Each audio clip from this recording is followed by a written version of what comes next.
1000 సంవత్సరాల క్రితం తమిళనాడులో ఒక రాజు ఉన్నాడు. అతని కల ఏమిటంటే ఆకాశాన్ని తాకే ఒక దేవాలయం నిర్మించాలని. క్రెయిన్లు లేవు, యంత్రాలు లేవు, కంప్యూటర్లు లేవు. అయినా సరే 216 అడుగుల ఎత్తైన గోపురం నిలబడింది. 1000 సంవత్సరాలు గడిచిన ఒక్క రాయి కూడా కదల్లేదు. ఇది కేవలం గుడి కాదు, ఇది మన పూర్వీకుల గణితం, వారి శాస్త్రం, వారి విశ్వాసం అన్నిటి కలయిక. తంజావూరు బృహదీశ్వరాలయం.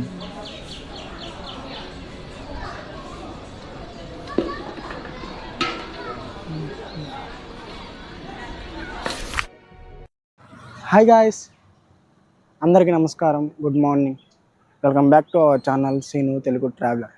ఈ వీడియో ఏంటంటే మనం తమిళనాడులో ఉన్న ఒక అద్భుతమైన ఆర్కిటెక్చర్ ఉన్న దేవాలయం దగ్గరికి అయితే మనం వచ్చేసాం. అదే తంజావూరు బృహదీశ్వరాలయం. ఈ ఆలయం 1000 సంవత్సరాల క్రితంది. ఇప్పుడు మీకు బ్యాక్గ్రౌండ్లో కనబడుతున్నట్టుంది అదే బృహదీశ్వరాలయం. మనం ఇప్పుడు ఆలయంలోకి వెళ్ళి ఎలా ఉందో ఎక్స్ప్లోర్ అయితే చేద్దాం. ఇంకా లేట్ ఎందుకు, వీడియోని అయితే పూర్తిగా చూడండి. ఇంకా వీడియోని మొదలు పెట్టేద్దామా? హే గాయస్, మనం మెయిన్ ఎంట్రీ దగ్గర అయితే ఉన్నాం. ఎటువంటి ఎంట్రీ ఫీజు అయితే లేదు. సైడ్ వచ్చేసరికి పారిగోడ చూడండి, ఎంత అద్భుతంగా నిర్మించారు.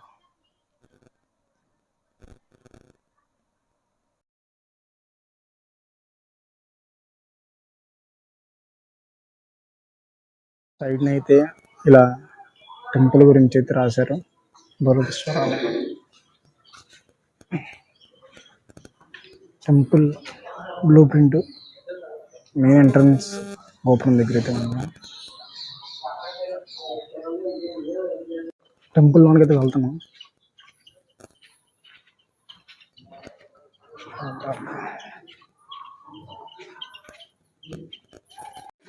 గోపురం పక్కనే క్లాక్ రూమ్ ప్లస్ షూ పెట్టుకోవడానికి అయితే ఉంది.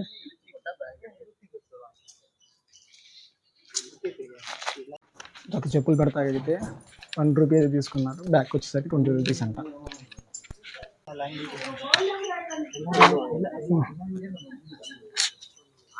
ఎర్లీ మార్నింగ్ రావడం వల్ల వ్యూ అయితే నెక్స్ట్ లెవెల్ ఉంది.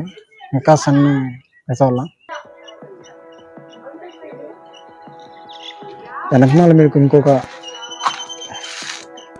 విమాన గోపురం కనబడుతుంది కదా, అదే మెయిన్.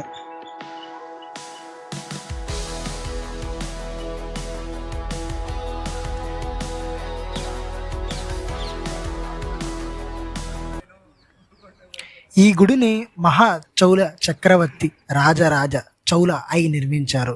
నిర్మాణం సుమారుగా 1010 సెంచరీలలో పూర్తి అయ్యింది. అంటే 1000 సంవత్సరాలకు పైగా చరిత్ర ఉంది. ఇది యుఎన్ఈఎస్సిఓ యొక్క ప్రపంచ వారసత్వ స్థలం. గ్రేట్ లివింగ్ చౌల టెంపుల్స్లో భాగం. మరి దీన్ని అసలు అద్భుతం ఏమిటంటే దాని ఎత్తు, దాని నిర్మాణం, దాని గణిత శాస్త్రం. ప్రధాన టవర్ విమానం దాదాపు 216 అడుగుల ఎత్తు ఉంటుంది.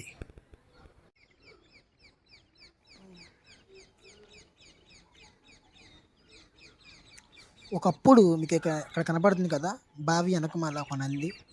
ఆ నంది విగ్రహం అక్కడ మెయిన్ గర్భాలయం ఎదుట నంది దగ్గర అయితే ఈ నంది అయితే ఉండిద్ది. ఆ నంది చిన్నగా ఉండటం వల్ల ఆ నంది తీసేసి ఆ నంది ప్లేస్లో ప్రపంచంలో ఎత్తైన 2వ నందిని అయితే అక్కడ పెట్టారు. ఇప్పుడు మీకు కనపడుతుంది కదా, ఇది ఫిరంగు కుండే. అంటే ఫిరంగుకి పైన ఉండేది కదా రౌండ్గా, అదే ఇది. మొత్తం అది ఇనుము. హే గాయస్, ఇప్పుడు వచ్చేసరికి మీకు ఒక అద్భుతం అయితే చూపిస్తాను. ఇటు సైడ్ నుంచి మీకు కనబడుతుంది కదా ఒక సింహం. మళ్ళీ మరోవైపు నుంచి చూడండి, ఇటు పక్క నుంచి చూసినా కూడా సింహం లాగే కనబడుతుంది. మళ్ళీ ఇప్పుడు ఈ కోణ నుంచి చూసినా కానీ సింహం లాగే కనబడుతుంది. అసలు ఏమన్నా కట్టారా? ఈ దేవాలయాన్ని వచ్చేసరికి 50,000 మంది కూలీలు, మళ్ళీ 50,000 మంది కూలీలు, 12,000 మంది గుర్రాలు, మళ్ళీ ఏనుగులు వచ్చేసరికి 9,000. ఎన్ని సంవత్సరాలు కట్టారనుకుంటున్నారు? 7 సంవత్సరాలు అయితే నిర్మించారు. కింద వచ్చేసరికి ఎటువంటి ఫౌండేషన్ అనేది లేదు.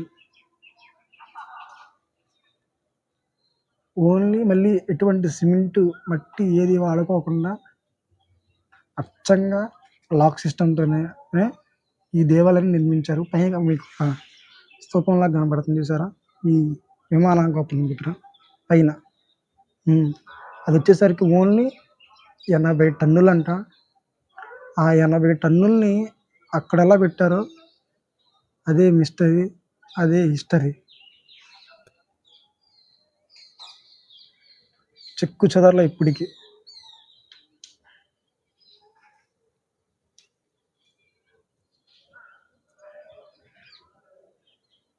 మీకు సైడ్లో వచ్చేసరికి వాళ్ళు ఎలా ఉండేవాళ్ళు, నివసించేవాళ్ళు, వాటి గురించి అయితే ఉన్నాయి. నేను కొంచెం ముందుకు వచ్చేసాను. రాళ్ళు,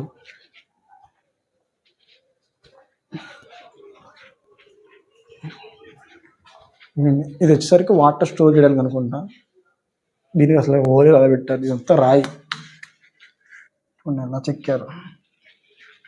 దీన్ని చెక్కడానికి ఎంత టైం పట్టింది వాళ్ళు. ఎర్లీ మార్నింగ్ అవటం వల్ల చాలా అంటే చాలా బాగుంది.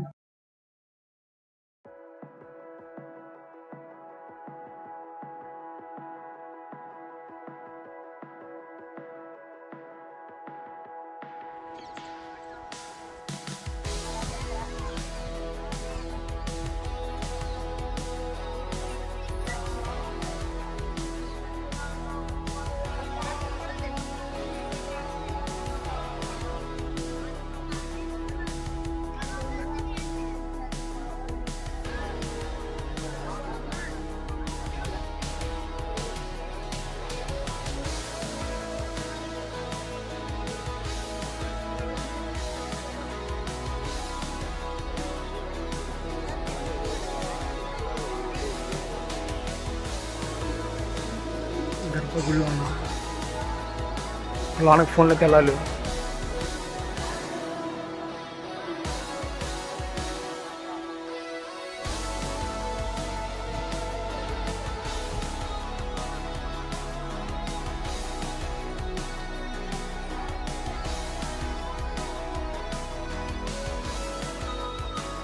గర్భగుడికి ఎడం పక్కనేమో అమ్మవారు, కుడి పక్కనేమో వినాయకుడు అయితే ఉన్నారు. అసలు ఉండగలు సరిపోవట్లా చూడడానికి. అద్భుతం.